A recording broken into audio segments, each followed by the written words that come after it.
આજે આપણે લીલી ચોળીનું શાક બનાવીશું. તો તે માટે મેં ચોળી છે તે સમારીને તૈયાર રાખી છે અને ટમેટાં પણ સમારીને તૈયાર રાખ્યા છે. હવે આપણે વઘારી લઈશું. વઘારવા માટે આપણે તેલ છે તે ગરમ કરવા મૂકીશું.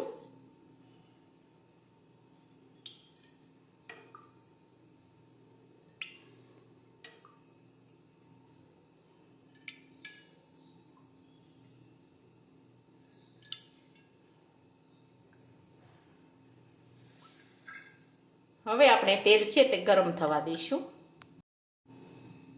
હવે આપણું તેલ છે તે ગરમ થઈ ગયું છે. હવે આપણે તેમાં રાઈ અને જીરું નાખી દઈશું. સમારેલી લીલી ચોળી નાખી દઈશું.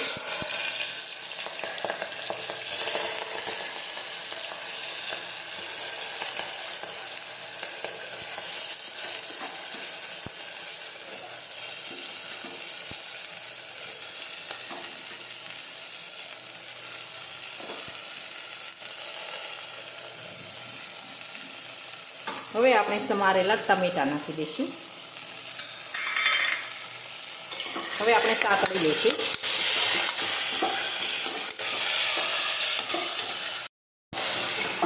હવે આપણે બધા મસાલા નાખી દઈશું.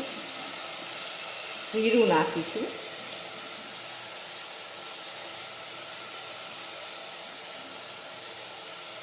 હળદર નાખીશું. ખાંડેલી લસણવાળી ચટણી નાખીશું. ખાંડ નાખીશું.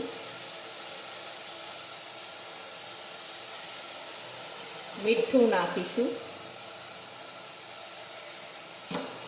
હવે આપણે સાતળી લઈશું.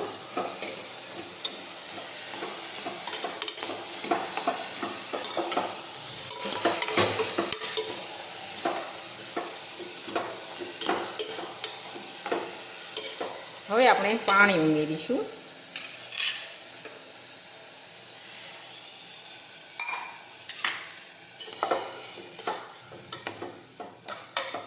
હવે આપણે કુકરનું ઢાંકણ છે તે બંધ કરી દઈશું.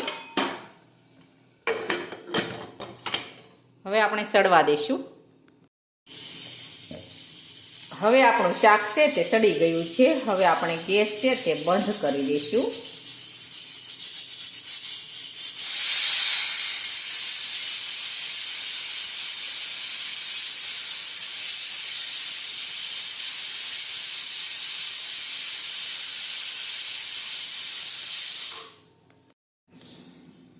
હવે આપણી ચોળીનું શાક છે તે એકદમ સરસ બનીને તૈયાર થઈ ગયું છે.